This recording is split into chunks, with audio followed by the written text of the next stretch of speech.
Good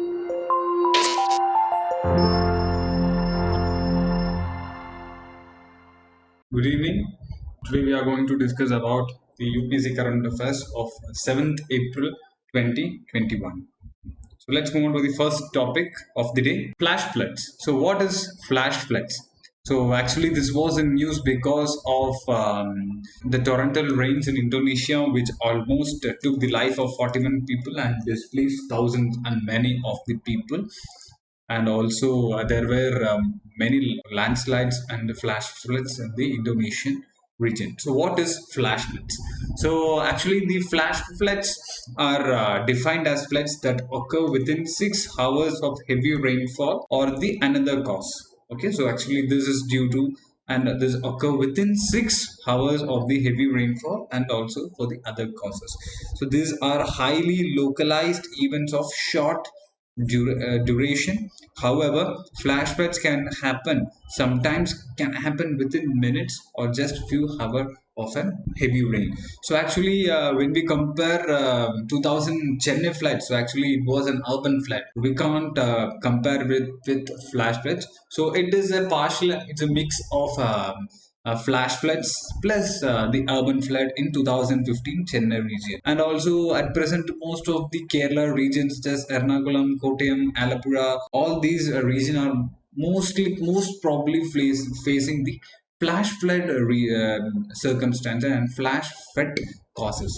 Okay, so heavy rain isn't only the potential cause of the flash flood. So another reason such as snow, ice melting or ice jams in the mountain streams can send torrents of water unexpected to into low-lying area. So it's similarly like the river flowing into a low-lying area where the force will be too high, and also there will be a more flood in that particular region. And also dam failure can also lead to flash floods due to overleaking or due to the calamities such as climatic change and also earthquake. So these are some of the reasons where the flash floods can occur. So what is the India role in flash flood? So India is a leading delegation of country, including India is including, and so India is been merging with Bhutan, Sri Lanka, Bangladesh, and Nepal in exchange of hydrological and meteorological data in order to prepare flash flood forecasts. Okay, so these four countries are merging, or these four countries are exchanging their hydrological and meteorological data in order to prepare flash floods. They are just predicting in future that what will be the circumstances if the flood occurs. And also the system was developed in collaboration with the Indian National Disaster Management Authority (NDMA) and Central Water Commission. So CWC and NDMA are both developing in collaboration with the other nations Disaster Management Authority and Water Commission for the flash floods or the other natural calamities problem or the causes. So Indian Meteorological Department (IMD) has launched a South Asian Flash Flood Guidance System (FFGS), which is designed to assist disaster management team and government in developing evacuation plan ahead of flashing. So why the Indian Meteorological Department has launched the South Asian Flash Flood Guidance System is just to main aim is to protect the people and also to evacuate them to the safe zone and also to a safer place if the flash floods or if any natural calamities occur. Okay, so then let's move on to the next topic, integrated disease surveillance program. So why was in this news? Actually this was being launched by Union Ministry of Health and Family Welfare recently, and also the integrated health information program, the next generation highly defined version of, actually a new version or the high defined version of integrated surveillance program was developed by Union Ministry of Health and Family Welfare. So the Integrated Disease Surveillance Program (IDSP) was initiated under Ministry of Health and Family Welfare in assistance with World Bank in the year 2004. So what was the aim of this Integrated Disease Surveillance Program? The main aim of is to strengthen the disease surveillance for infectious disease to detect and respond to outbreak immediately. For example, just they are surveillancing the disease causing agent or disease which are coming into the upcoming generation, or the disease which are currently evolving or revolving around the atmosphere or the environment. So if such outbreak occur, then immediately the integrated disease surveillance program aim is to resolve it. So this is the simple and the layman term explanation for this aim of the scheme. So the Central Surveillance Unit at the National Center for Disease Control receives the disease outbreak report from state and UT on weekly basis. So if this weekly basis being implemented, so it will be more effective and more efficient. That this is a cause which can suddenly occur.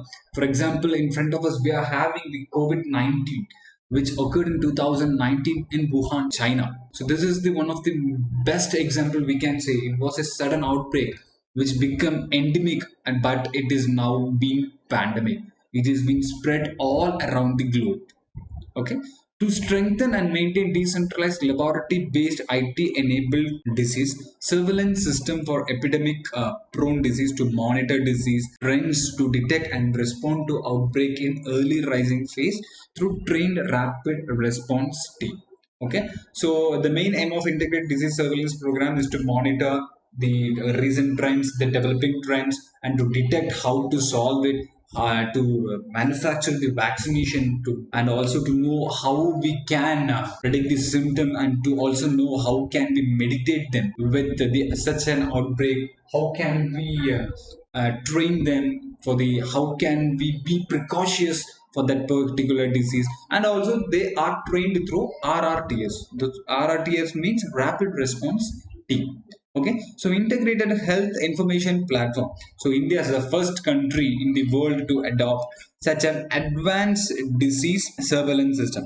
So India is the first nation, or India is the first country to adopt advanced disease surveillance system in the world. So it is in sync with National Digital Health Mission and fully compatible with the other information system presently being used in India. IHIP, Integrated Health Information Program, will provide a health information system developed for the real-time, case-based, and information integrated analytics, advanced visualization, and capability. This refined digital surveillance platform will help to provide and connect data and move India towards One Health approach. Okay, so what is the main of integrated disease surveillance program? It's towards the One Health approach. Okay, so let's move on to the third topic. We have spotted the three migratory birds in Coimbatore. The bird watchers have spotted a different three type of species which came from different region. So first one is Pacific golden plover. So actually its habitat is at Arctic tundra. So the golden or Pacific golden plover is a habitat at Arctic tundra extending from Alaska to US to Russia. This bird usually migrates during winter to south in Asia. So this bird is under IUCN, is being classified as least concern. Okay. So next bird is a ruddy shelduck. Okay. So they are also known as Brahmini duck. It is also a migratory bird and wintering in Indian subcontinent and breeding in southeastern Europe and Central Asia. So it is in least concern in IUCN status. So the other species is gadwall. So what is gadwall?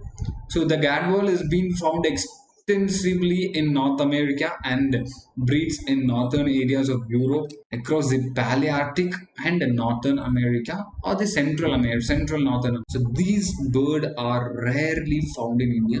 So these birds are also classified under IUCN in least concern category. Okay. So let's move on to the next topic. POXO Act.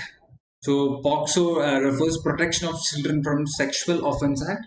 So it was implemented, or it came into existence, or the bill got passed in 2011, and it came into existence or into force in 2012. So it generally came into existence in 2012.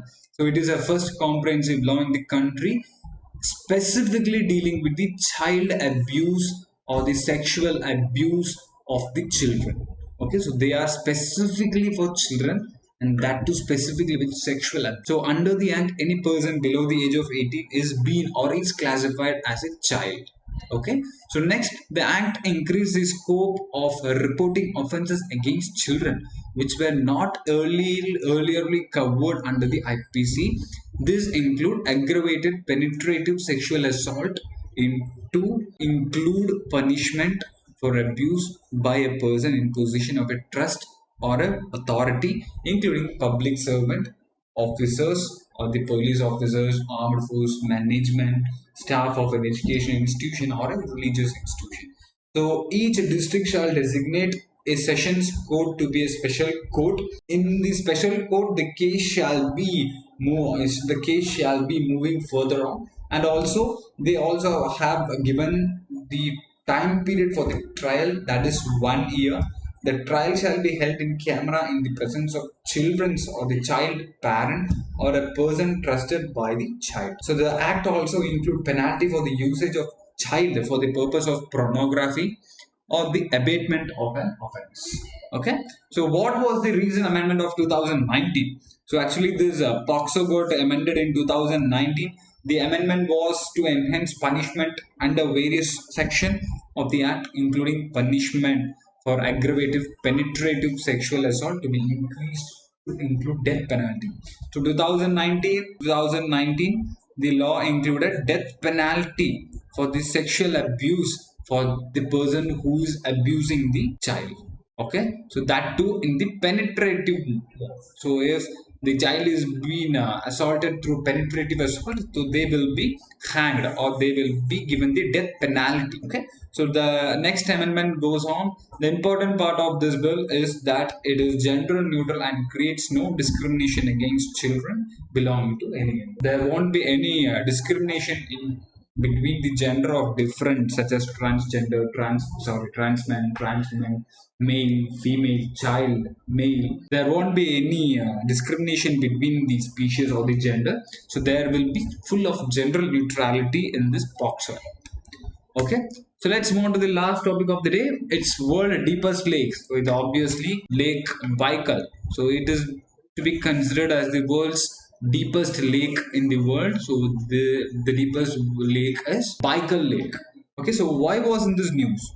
Okay, so recently Russian scientists launched one of the world's biggest underwater neutron telescope called Baikal GBD, Gigaton Volume Detector in water of Lake Baikal, the world's deepest lake situated in Siberia. So Siberia is located in Russia. Siberia is generally obviously located in Russia. Okay, so this was in news as they they have developed a neutron telescope called the Baikal GBD, and they also have recently kept in the Lake Baikal for the underwater exploration of the Lake Baikal.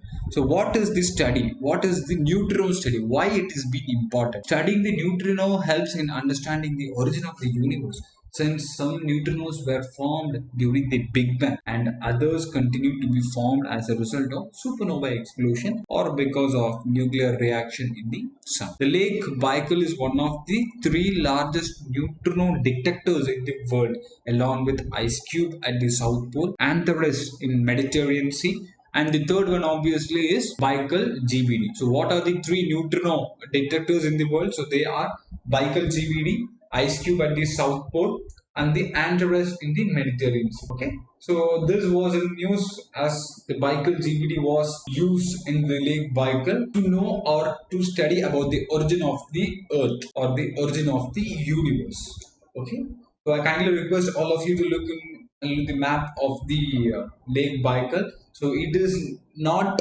bordering Mongolia, it's fully located in Russia. Okay, so let's move on to the prelims based question of today's session. So what are the causes of flash floods? So obviously we have seen ice jam is the main cause of flash floods. Yeah, snowmelts also leads to flash floods. Dam failure also leads to flash flood. So intensity of rainfall. So it is the place where we get too confused. So what is intensity of? The intensity generally refers to huge rain. Huge rain. So intensity, huge rain. So obviously if there is a huge rain, obviously there will be huge water or the huge chunks of water which generally or obviously will be causing the flash floods. So what next? Deforestation. What is Will deforestation cause a flash flood? Obviously, deforestation obviously causes flash flood because deforestation is very harm to our environment or our nature. So we have to afforestate our forest or afforestate our plants, afforestate the land, and also we must not degrade our land. So next, which of the following statements are incorrect? So if all these statements are correct statement, these five statements are the major cause of or the causing agent of the flash floods. So the option goes on D. Because why? Because I have asked for the incorrect statement. That is the reason why I am choosing D.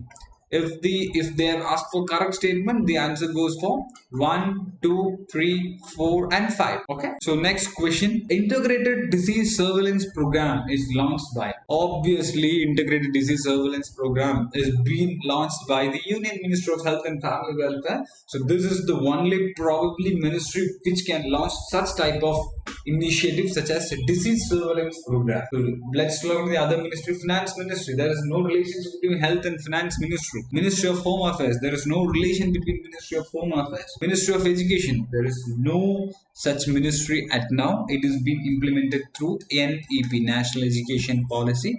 So it is going to be one of the ministry soon in the future upcoming period. So the answer goes for A. Okay. So Union Ministry of Health and Family Welfare has launched the program, Integrated Disease Surveillance Program. That's all for today's current affairs.